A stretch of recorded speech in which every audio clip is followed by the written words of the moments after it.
Bonjour à tous, c'est Chloé, on se retrouve comme chaque vendredi dans un nouvel épisode de Cryptalk. Aujourd'hui, on va répondre ensemble à une question qu'on me pose très souvent, combien dois-je investir en crypto? Alors avant de commencer, sachez que vous pouvez retrouver ce format en podcast sur Spotify, Deezer ou encore Apple Podcast. C'est parfait pour l'écouter durant un trajet en voiture ou encore pendant votre séance de sport. Allez, installez-vous confortablement, c'est parti.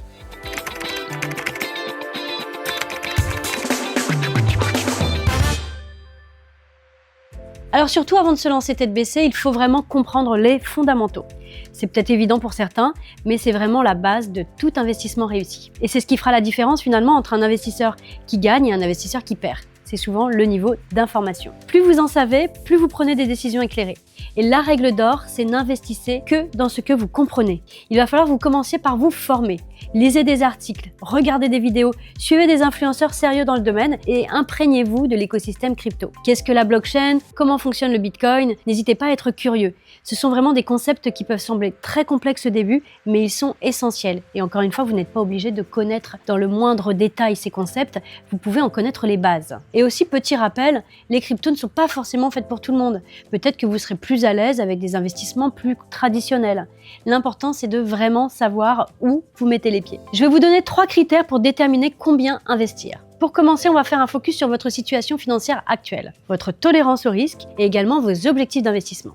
Alors, votre situation financière. Avant de penser à investir, assurez-vous que votre santé financière est solide. Ça veut dire quoi? Eh bien, ça veut dire zéro dette. Peut-être un crédit immobilier, mais pensez à rembourser vos crédits à la consommation, vos prêts de voiture ou même les dettes auprès de vos proches. Il faut que vous ayez un revenu stable qui vous permet d'épargner chaque mois et un budget bien défini que vous allez respecter. Aussi, il est intéressant, important, d'avoir un matelas de sécurité équivalent à peu près à 3 à 6 mois de revenus qui serait disponible sur un compte d'épargne liquide en cas de coup dur. Alors si vous n'avez pas tout ça, investir dans les cryptos peut être un petit peu risqué. Imaginez une baisse de marché. Vous pourriez vous retrouver dans une situation très difficile. Alors assurez-vous d'être solide financièrement avant de sauter le pas. Deuxième point, ça va être votre tolérance au risque. Les cryptos, c'est volatile. Les cryptos, c'est très volatile même. Bitcoin a surperformé sur le long terme, mais les altcoins peuvent être très imprévisibles. Sur le court terme, sachez que les fluctuations peuvent dépasser les 30%, voire plus sur certains altcoins. Donc si vous êtes prêt à voir votre portefeuille chuter de 30, voire 50% sans paniquer, alors vous avez une bonne tolérance au risque. Sinon, réfléchissez bien avant d'investir. Troisième point, vos objectifs d'investissement. Vos objectifs dépendent de votre situation de vie. Un jeune actif n'aura forcément pas les mêmes priorités qu'une personne qui prépare sa retraite. Alors si vous êtes jeune, vous pouvez vous permettre de prendre plus de risques parce que vous aurez le temps et de quoi rebondir. Par contre, si vous êtes plus âgé, la priorité sera probablement de sécuriser votre patrimoine. Alors prenez le temps de clarifier vos objectifs et ça vous aidera in fine à déterminer combien investir et quelle stratégie adopter. Combien investir selon votre profil? Maintenant que vous avez fait le point sur votre situation, votre tolérance au risque et surtout vos objectifs, on va voir combien investir selon votre profil. Il y a 3 types de profils. On va voir déjà le profil prudent. Le profil prudent, vous savez, c'est un petit peu le profil qu'on identifie en finance traditionnelle, en bon père de famille. Si vous êtes prudent, votre objectif est probablement de préserver votre capital. Les cryptos sont donc pour vous plus un moyen de diversification. Et bien dans ce cas, ce que font généralement les investisseurs, c'est qu'ils n'investissent qu'une petite partie de leur patrimoine, par exemple moins de 5%, et le reste est placé dans des investissements plus traditionnels et surtout moins volatiles.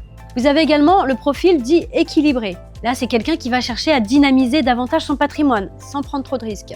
Alors, c'est quelqu'un qui va vouloir investir un pourcentage plus important de son patrimoine dans les cryptos, qui va être plus tolérant aux fluctuations, mais qui va rester raisonnable, et surtout, qui n'oubliera pas de diversifier son investissement au sein du marché crypto, qui ne va pas miser tout sur une seule crypto. Le profil agressif, là, c'est plus quelqu'un qui n'a pas peur du risque et qui cherche des rendements plus rapides, avec un risque de perte tout aussi rapide d'ailleurs. Alors c'est quelqu'un qui pourra allouer une part plus importante de son capital aux cryptos, mais attention, ça peut être très rentable et aussi très risqué. Les profils dits agressifs comme ça, ce sont des personnes qui vont s'aventurer souvent dans des altcoins ou des concepts plus poussés, comme la finance décentralisée, ce qu'on appelle la DeFi, et ça va forcément augmenter encore les risques. Les profils agressifs sont plus généralement des jeunes en début de carrière, des personnes qui sont prêtes finalement à prendre plus de risques pour dynamiser un petit patrimoine. Alors si vous débutez, moi je vous conseille de rester prudent. Prenez le temps de comprendre le marché avant de prendre des risques trop importants. Alors quelles sont les stratégies pour investir avec un petit budget? Eh bien la bonne nouvelle, c'est que les cryptos sont accessibles même avec un petit budget, donc tout le monde peut investir. Par exemple, Bitcoin est divisible jusqu'à 8 décimales. Vous n'êtes pas obligé d'acheter un Bitcoin entier, vous pouvez acheter des Satoshi. Vous pouvez donc investir des petites sommes. Une stratégie simple pour commencer, c'est le DCA, Dollar Cost Averaging. Je vous en ai parlé de nombreuses fois dans mes podcasts. Ça consiste en quoi? Eh bien, ça consiste à investir un montant fixe chaque mois, peu importe le prix de la crypto, et du coup, ça va permettre de lisser le prix d'entrée et de réduire l'impact de la volatilité. Donc vous pouvez faire ça par exemple sur Filmining, mais vous pouvez le faire aussi sur des plateformes plus simples, plus intuitives pour débuter comme Wiggle, qui permet de programmer du DCA très facilement et ce depuis son téléphone. Maintenant on va parler des erreurs à éviter parce que forcément il y a des erreurs, il y a des pièges. Investir dans les cryptos, c'est très excitant certes, mais il y a vraiment des choses à éviter. Pour commencer, ne jamais investir plus que ce que vous êtes prêt à perdre. Les cryptos sont volatiles, alors vraiment considérez chaque euro investi comme potentiellement perdu. Un autre piège, c'est tout simplement investir sans comprendre. Je vous en ai parlé tout à l'heure. Acheter des cryptos sans savoir comment ça fonctionne, c'est comme jouer à la loterie. Alors prenez un minimum de temps pour vous former. Autre piège, c'est tout miser sur une seule monnaie. La diversification, c'est vraiment la clé. Ne misez pas tout sur un seul projet, même s'il vous semble très prometteur. Après, ne vous éparpillez pas non plus, mais voilà, vous devez diversifier à minima. Un autre piège qui est plus là de l'ordre émotionnel, c'est céder à l'émotion, le FOMO. Le fameux FOMO, Fear of Missing Out, ou la panique qui peuvent vous pousser à prendre de mauvaises décisions. Surtout restez calme et gardez une vision long terme. Un autre piège dont on ne parle pas souvent, c'est suivre aveuglément les conseils des autres.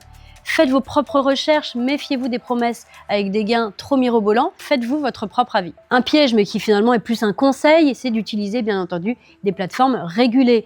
Allez privilégier toujours des plateformes qui sont enregistrées auprès de l'AMF si vous êtes en France. L'AMF, c'est l'autorité des marchés financiers et du coup, ça va vous garantir un cadre légal et surtout une meilleure protection de vos fonds. Donc vous l'aurez compris, investir dans les cryptos peut être une aventure passionnante et très lucrative, mais ça demande de la préparation et surtout une bonne gestion des risques. Alors, en amont, définissez clairement votre situation financière, votre tolérance au risque et surtout vos objectifs avant de vous lancer. Que vous soyez prudent, équilibré ou encore agressif, l'important c'est vraiment d'avancer avec des connaissances solides et surtout une stratégie adaptée. Et surtout, rappelez-vous bien une chose, les cryptos ne sont qu'un outil parmi d'autres pour pouvoir construire votre patrimoine. Donc prenez le temps, expérimentez à votre rythme et surtout ne compromettez jamais votre sécurité financière. Voilà, ce contenu est maintenant terminé. J'espère vraiment que cette vidéo vous aura plu, elle vous aura aidé. N'hésitez pas à liker, commenter et partager si vous êtes sur une plateforme de streaming. Et moi, je vous retrouve la semaine prochaine pour un nouveau contenu. En attendant, prenez soin de vous. Ciao, ciao!